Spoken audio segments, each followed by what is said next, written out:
I should have never taken that shortcut. You know how people always tell you to stick to the main roads? Yeah, I thought I knew better.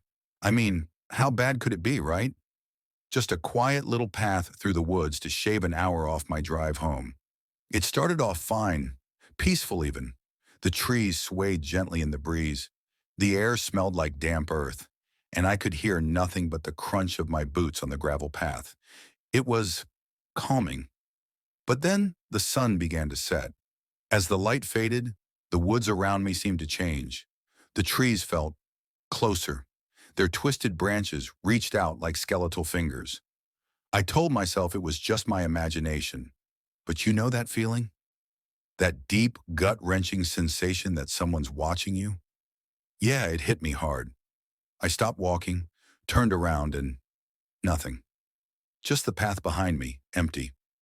I laughed it off, probably a squirrel or something. But when I started walking again, I heard it. At first I thought it was just an echo, but no.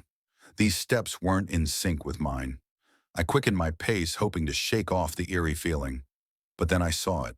A shadow. Not a normal shadow, mind you. This one moved. It darted between the trees, always staying just out of reach of the fading light. I froze. "Hello?" I called out, my voice trembling. "Is someone there?" No response. Just silence. So thick it felt like it was pressing against my ears. I don't know when the whispers started. At first I thought it was the wind. But wind doesn't form words. These whispers, they spoke my name. Your name. Your name. I spun around, desperate to find the source. But there was nothing. Nothing but trees and shadows. Panic set in. I ran. I didn't care where, as long as I was moving. The trees blurred past me, the whispers growing louder, almost screaming now. And then I stumbled into a clearing. At first I thought I was safe. The moonlight lit up the space, and for a moment I could breathe again. But then I saw it. In the center of the clearing was an old rotting tree, and hanging from its branches were dolls, hundreds of them, swaying gently in the breeze. Their eyes, oh God, their eyes. They weren't made of glass or buttons. They were real, and they were looking at me. Then I saw it, perched in the branches of the tree. A figure hunched over, its limbs too long, its face hidden in shadow.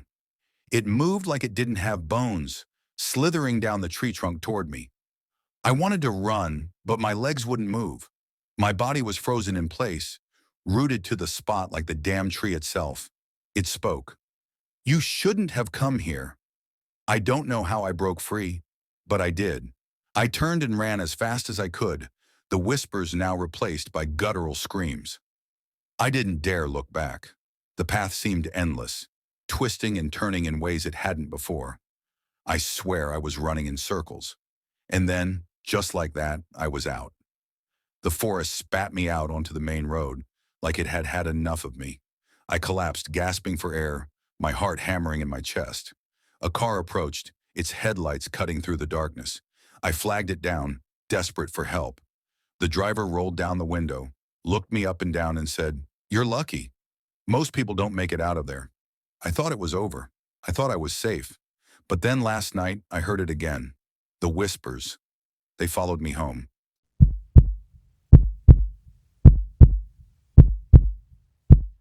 I never believed in ghost stories. I always thought they were just tales people told to scare themselves. But after what happened to me, I don't need to believe. I know. It started when I moved into that old apartment building. The place was cheap and I needed somewhere to live fast. The landlord seemed eager to rent it out, almost desperate. The building was old, creaky, and smelled like damp wood. But I didn't care. It was mine.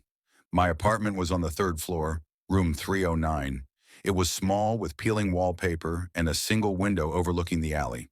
Right across the hall was room 310, but the door was different. Old, rusted, with scratches across the wood, like someone had been clawing at it. When I asked the landlord about it, he brushed me off. "That room's been sealed for years, don't worry about it." Then he changed the subject so fast it was like he was afraid to even talk about it. That night I noticed something strange. As I lay in bed, I heard noises. At first I thought it was the pipes. An old building like this would creak and groan. But it wasn't pipes. It was scratching. Faint but constant, coming from across the hall. The next day I asked my neighbors about it. Most of them avoided the question or claimed they'd never heard anything. One old man, Mr. Graves, pulled me aside and whispered, "Don't listen to it, and whatever you do, don't knock on that door." I laughed it off. It was probably just a raccoon or something, right? But that night the scratching got louder. And it wasn't just scratching anymore. I swear I heard whispering, faint muffled words that I couldn't quite make out. "Hello," I called out, my voice echoing in the empty hallway. The whispering stopped. By the third night, I couldn't take it anymore. The scratching, the whispering, it was driving me insane. Around midnight, I got out of bed and stepped into the hallway. Room 310 stood there, dark and silent. The scratches on the door looked fresher now, deeper, like they hadn't been there the day before. I pressed my ear to the wood, holding my breath. I heard it. A voice, low and raspy, whispered, "Let me out." My blood turned to ice. I stumbled back, but before I could move, something slammed into the door from the inside. Hard. I bolted back to my apartment and locked the door. I didn't sleep that night. The next day, I went to the landlord again. I demanded to know what was in that room. He looked at me with this pale, haunted expression and said, "It's none of your business. Just stay away from it." That night, I decided I couldn't stay away anymore. I had to know. At 2 a.m., I crept into the hallway. The air was heavy, thick, like the entire building was holding its breath. Room 310 loomed in front of me, its door almost seeming to pulse, like it was alive. I raised my hand and knocked.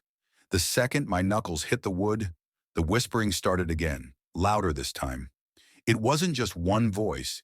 It was dozens, overlapping, rising in a chaotic chorus.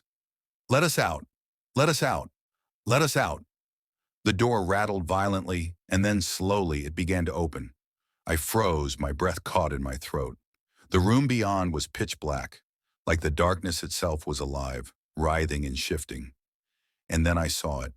A hand, pale and thin, with fingers far too long, reached out from the shadows. Its nails were jagged, broken, and smeared with something dark. Another hand followed, and then a face. Oh God, the face. It was human, but wrong. The eyes were black pits, the mouth stretched too wide, filled with teeth that looked more like splinters. It smiled at me and I felt my legs give out. "You shouldn't have knocked a shot," it said, its voice echoing in my head. I don't remember running back to my apartment, but somehow I got there. I locked the door, shoved furniture in front of it, and sat in the corner shaking.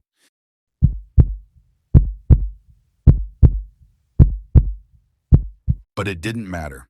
The whispering was inside my apartment now. That was the last night I stayed there. I packed a bag, left everything else behind, and never looked back. But sometimes, late at night, I hear it again. A faint whisper, a soft scratching, and I know it's still waiting for me. I moved into the house last fall. It wasn't perfect. Old wood floors that creaked when you walked, a roof that leaked during heavy rain, but it was mine. The real estate agent had called it quaint and full of character, but all I cared about was that it was cheap. The house had been on the market for years. No one wanted it. At the time, I thought I'd gotten lucky. I didn't think to ask why it had stayed empty for so long. The first night was uneventful. I unpacked, watched some TV, and went to bed early. The neighborhood was quiet. Too quiet, maybe. But that's what you get in a rural area. No cars, no city noise, just silence. It wasn't until the second night that I noticed the window. It was in the hallway, halfway between the living room and the stairs. A single narrow window, taller than it was wide, with warped glass that made everything outside look distorted. I don't remember seeing it during the walkthrough, but then again, it's not the kind of thing you'd pay attention to. That night, as I was heading upstairs to bed, I passed by the window and stopped. There was a figure standing outside just beyond the glass. At first I thought it was a trick of the warped glass, a shadow from the trees, or maybe something left in the yard by the previous owner. But the longer I stared, the more certain I became. It was a person. I couldn't make out much. Just a dark shape, tall and still. I told myself it was nothing, that I was imagining things, and I went to bed. But sleep didn't come easily. I kept thinking about that shape in the window. When I finally worked up the courage to check again, the figure was gone. The next morning, I went outside to look around. The yard was empty. No footprints in the dirt, no sign that anyone had been there. I told myself it must have been a shadow, maybe even a reflection from inside the house. But that night, as I walked past the hallway window again, the figure was back. This time, I knew it wasn't my imagination. It stood closer now, its outline sharper. I could make out the shape of its head, its shoulders. It didn't move, didn't react when I stood there, staring. I wanted to believe it was a prank, some bored kid from the neighborhood trying to scare the new resident. But there was something wrong about it, something off. The figure didn't feel like it belonged there. The days passed, and the figure kept coming back. Always at night, always standing in the same spot outside the window. I stopped going near it, stopped looking. But I could feel it. Whenever I walked through the hallway, I felt its presence, like it was watching me through the glass. I started avoiding that part of the house altogether, taking the long way around just to get to the stairs. And then one night, I made a mistake. I was carrying a load of laundry upstairs, too distracted to remember to avoid the hallway window.